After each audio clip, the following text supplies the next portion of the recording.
This is the new, updated Hyundai Ioniq 5. Now, it was already a very good electric car before, but do a few changes here and there, make it even better. In this review, we're telling you everything that's new, and we're going to tell you exactly what this car's like. But before we start, if you want a great deal on your next car, go to whatcar.com, and to see lots more reviews like this, subscribe to our channel.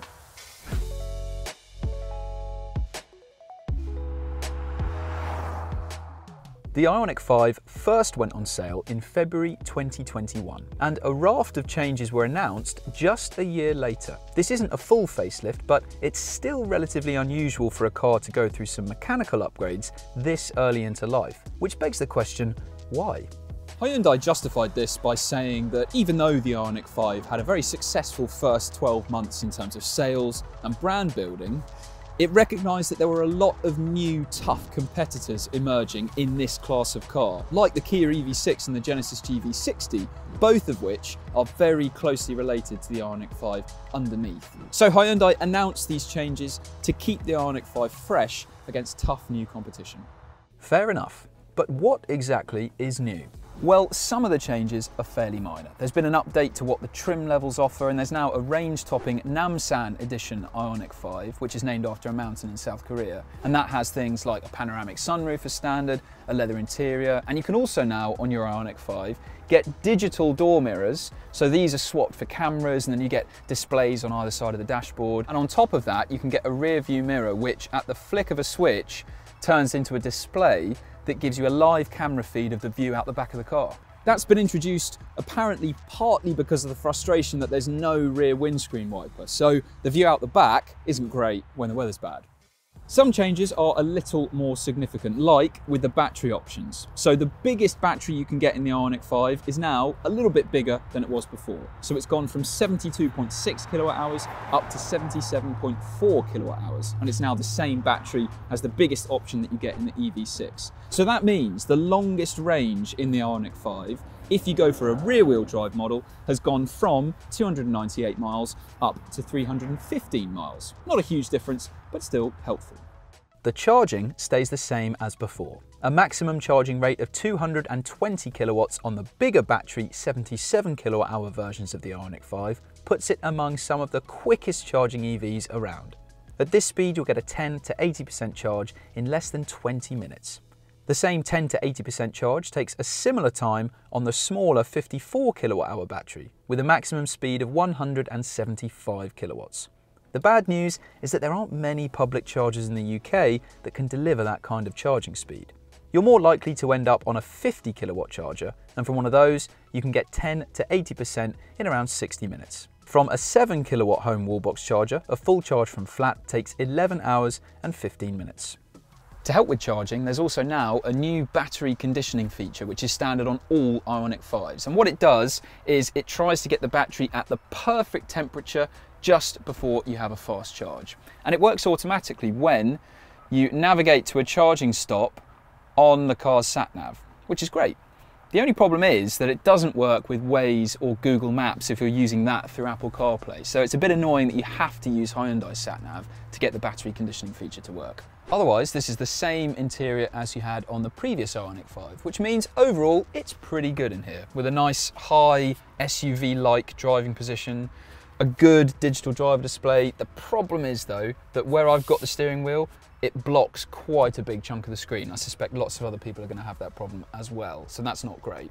The infotainment system over here is okay. You get Apple CarPlay and Android Auto as standard, thankfully, but the system itself is reasonably responsive. The graphics are all right. It just doesn't do anything particularly amazing. There are some physical shortcut buttons down here which help hop between the different functions on it. And below this, yes, okay, having physical buttons and dials for the climate control is always the best solution. But what you've got here from Hyundai is this touchscreen panel, which, okay, isn't perfect, but at least it's always visible, it's clearly labeled, and it's reasonably simple to hit on the move.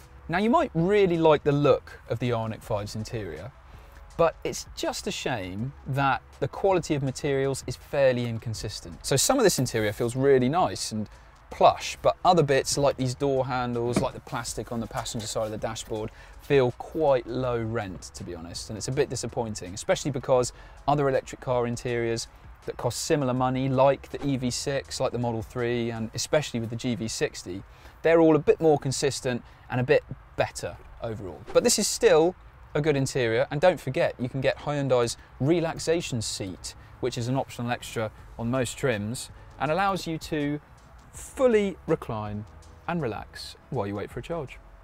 Now, with all these changes, there's been no adjustments to the dimensions of the car. So that means that the new Ioniq 5 is the same for practicality as the old car. So in these rear seats, it is very spacious indeed. Loads of legroom. It's only really a limo that can rival the Ioniq 5, although the same goes for the EV6. Headroom's really good as well. If you're 6 foot sat in the back, you'll have absolutely no problems whatsoever, and it feels very open and airy and comfortable. And another good thing is the fact that these rear seats slide and recline as standard as well, but you can't go back quite so far as you can in that front seat. And the boot's good as well. In total, you can get 7 of these carry-on size suitcases into the back here, which is the same as what you get in an EV6, and it's 1 more than you can fit in a GV60. It's just a shame the front boot isn't a bit bigger than it is. On a rear-wheel drive model here, it's okay, but if you go for an all-wheel drive model, then it's pretty much useless. It's even smaller than this. But anyway, all of that is the same as before. Another thing that is different is the power that you get in the all-wheel drive version of the Ioniq 5. So that's up from 301 brake horsepower to 321 brake horsepower. To be honest, that's not going to be particularly noticeable on the road. But the single biggest difference with the new Ioniq 5 is the suspension setup. So Hyundai's fitted some new dampers to the Ioniq 5 to try and improve the ride quality and improve the handling. It wasn't particularly bad before, but it was very soft. So it had quite a nice waft to the ride, but it wasn't particularly well controlled. Now it does feel different. So it feels a little bit firmer, still comfortable, and better controlled. Ultimately, this still isn't as good on the road as the best cars in this class, like the Kia EV6 and the Tesla Model 3, but these changes make the Ioniq 5 better and gets it closer to those cars on the road.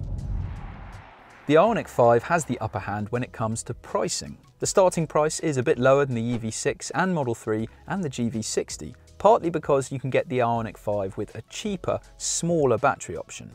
But even spec for spec, it undercuts its rivals. We think the pick of the lineup is the bigger battery, and unless you absolutely have to have all-wheel drive, we'd stick with a rear-wheel drive version because they're cheaper and travel further on a full charge. We also reckon premium trim is the best value option. It's the entry-level choice, but it still gets things like heated front seats, a heated steering wheel, and dual-zone climate control. On the options list, you might want to consider adding the V2L pack, which essentially lets you turn the Ioniq 5 into a massive portable 3-pin plug socket. And the premium relaxation seats might be worth going for as well. So, a bigger battery, a bit more tech, slightly better driving experience. These changes make an already very good electric car even better. For much more on the Ioniq 5 and all of its rivals, go to whatcar.com, where you can also get a great deal on your next car. But before you go, subscribe to our channel to see all of our new car reviews and tell us in the comments below, what do you think of the Ioniq 5?